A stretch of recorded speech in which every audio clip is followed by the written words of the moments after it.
Hey, welcome back everyone. I am Matt Larson, and this is going to be a different type of video that I've never really done before. This is more just going to be like a vlog. Randomly during the day, I kind of just get these thoughts, and I thought I would try to put them down on video this time.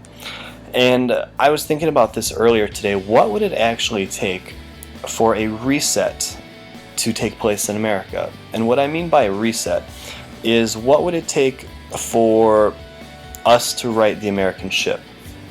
And I was thinking that it would probably take 3 or 4 main things to take place. Number one is we need to get people that aren't just constitutional scholars in power, and when I say power I mean in the Congress and the Senate. We need to get people that will obey the Constitution, because you can study the Constitution as much as you want, and if you're not going to obey it and you're just going to go and you're going to break all these laws and rules, what's the point of having the Constitution in the first place, other than slapping the American people in the face saying, you know what, we have these guidelines and rules that we're supposed to go by, but you know what, sorry, we're not actually going to obey them this time. Number two, I think that we need to reset the media. We need to get somebody out there like a Ben Swan who is actually going to provide the American people and the world with what's actually going on, not just this cherry-picked media that's going to only tell you what they want you to hear when it's okay for their agenda. And that's what I would like to call propaganda. We have a propagandist media. They're not actually out there trying to inform us.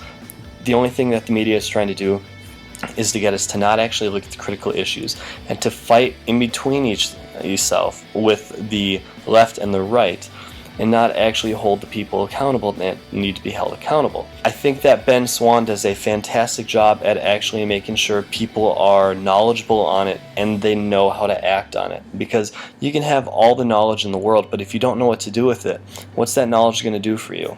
Not a whole lot. And third and finally, I think that we need to make sure that we get the right economic atmosphere, I guess you could say, because what we have right now is crony capitalism. It's, if anything, it's fascism.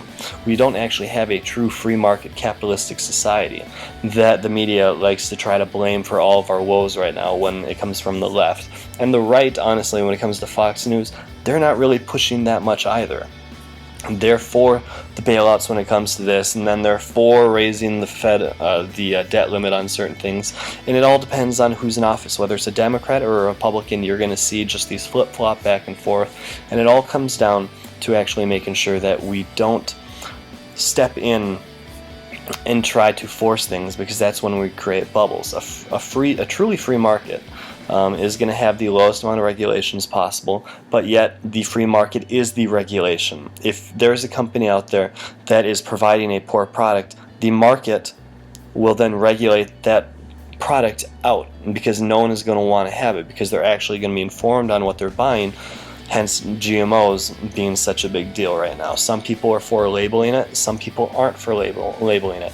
I personally don't think that we should force a label on it, but I think that it's a great marketing tool for those that do produce organic food to market that food and say, hey, you know what, this is GMO free, this is organic, this is what you should buy. And hopefully those companies succeed, and the ones that are producing junk products then follow the market. So let me know what you guys think. What are your top 3 things needed to reset America? Leave your answer in a text or video response down below. I say, guys, please thumbs up this video, share it with friends and family. If you're new to my videos, make sure you click that subscribe button so you can stay up to date on all the current political news. As always, I'm Matt Larson. Go Ron Paul. Peace.